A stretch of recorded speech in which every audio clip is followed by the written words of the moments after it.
वचन, जीवन वचन, दिव्य वचन, जीवन वचन।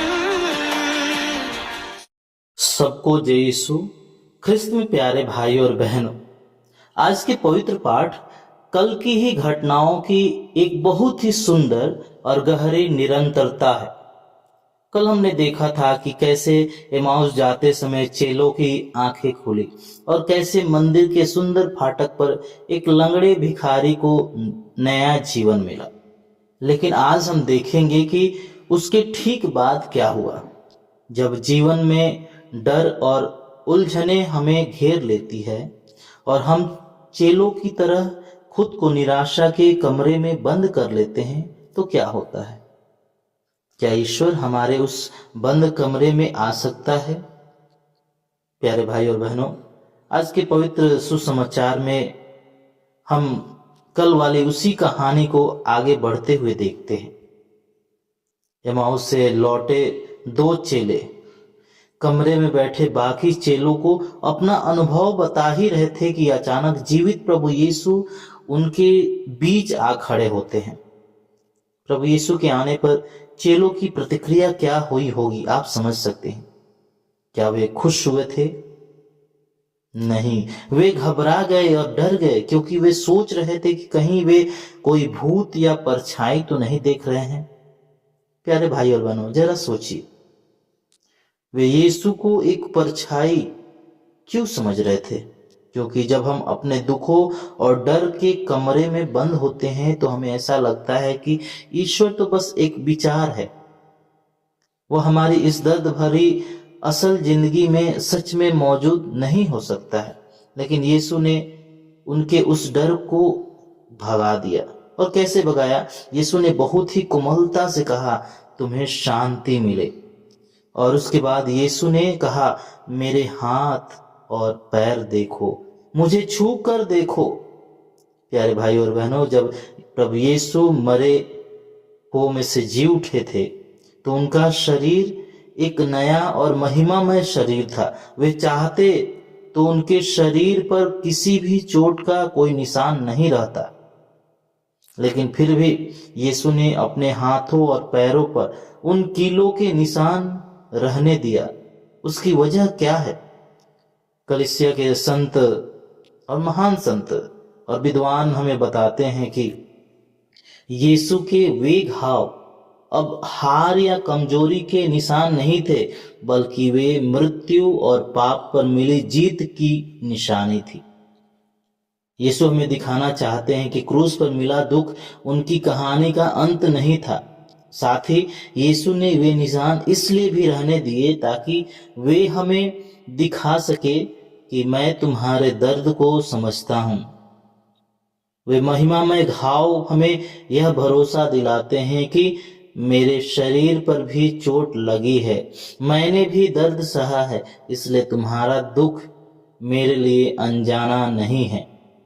ये निशान इस बात का सबसे बड़ा प्रमाण है कि उन्होंने हमसे कितना अधिक प्रेम किया है। और प्यारे भाइयों बहनों, प्रभु यीशु ने मछली खाई, आखिर क्यों खाई? यह साबित करने के लिए कि यीशु कोई आत्मा, कोई परछाई या कोई हमारी कल्पना नहीं है। उनका जी उठना एक सच्ची हकीकत है। यीशु ने उनके सामने साधारण भोजन किया ताकि चेलों का सारा शक दूर हो जाए और वे पूरी तरह यकीन कर सके कि यह वही जीवित प्रभु है जो क्रूस पर मरने से पहले उनके साथ रहा करते थे। प्यारे भाइयों बहनों, यही वह जीवित अनुभव था जिसने चेलों को पूरी तरह बदल दिया। जिस पेतरुस ने डर के मारे खुद को बंद कर लिया था, वही पेतरुस आज के पहले पाठ में कल वाले उसी मंदिर के प्रांगण में खड़ा है। कल जिस लंगड़े को चंगाई मिली थी, उसे देखकर जो भीड़ जमा हुई थी, आज पेतरुस उसी भीड़ से कह रहा है, पश्चाताप करो और ईश्वर की ओर लौट आओ, ताकि स्वयं ईश्वर तुम्हारे जीवन में शांति और सुकून के नए दिन लेकर आए। पेतरुस समझ चुका था कि ईसा मसीह के नाम में ही वह सामर्थ्य है जो जीवन की हर थकान और हर बीमारी के बाद हमें एक सच्चा विश्राम यानी सच्चा आराम दे सकता है। प्यारे भाई और बहनों, हो सकता है आज आप भी चेलों की तरह किसी चिंता के कारण डरे हुए हो। किसी बीमारी, आर्थिक तंगी या पारिवारिक कलह ने आपको निराशा के एक कमरे में बंद कर दिया हो। आपको लगता होगा कि आपकी परिस्थिति से निकलने का कोई रास्ता नहीं बचा है। लेकिन प्यारे भाई और बहनों, याद रखिए, यीशु को आपके जीवन में आने के लिए किसी खुले दरवाजे की जरूरत नहीं है। वे आपके बंद दरवाजे के बीच से होकर ठीक आपके सामने खड़े हो सकते हैं। वे एक जीवित प्रभु हैं जिनके हाथों में आपके लिए सहे गए घावों के निशान हैं। इसलिए आज अपनी इन सारी बीमारियों, अपनी सारी चिंताओं को प्रभु को समर्पित कर दीजिए और विश्वास कीजिए कि वे आपके जीवन में शांति और सुकून के दिन जरूर लाएंगे। आइए हम एक क्षण आंखों को बंद करें और प्रभु से प्रार्थना करें कि हे प्रभु यीशु, कई बार जीवन के दुख हमें इतना डरा देते हैं कि हम खुद को निराशा के एक कमरे में बंद कर लेते हैं। ऐसा महसूस होता है कि अब कोई नहीं है, न कोई हमारी पुकार सुनने वाला है। हे प्रभु, आज मेरे जीवन के उस बंद दरवाजे के भीतर में आ जाइए। जब मैं डरूं तो आप मेरे साथ रहिए, ताकि मुझे यह महसूस हो कि आप हमारे साथ हैं। और जब आप हमारे साथ हैं तो हमें अपने जीवन में आने वाले हर दुख तकलीफों में आप हमारा साथ देंगे और हमें उन सभी परेशानियों से, दुखों से निकाल देंगे।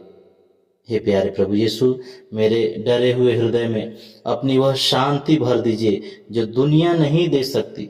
मेरे जीवन की हर थकान को दूर करके मुझे अपना वह विश्राम प्रदान कीजिए जिसकी मुझे इस वक्त सबसे अधिक आवश्यकता है। पिता, पुत्र और पवित्र आत्मा के नाम पर आमीन। दिव्य वचन, जीवन वचन, दिव्य वचन, जीवन वचन।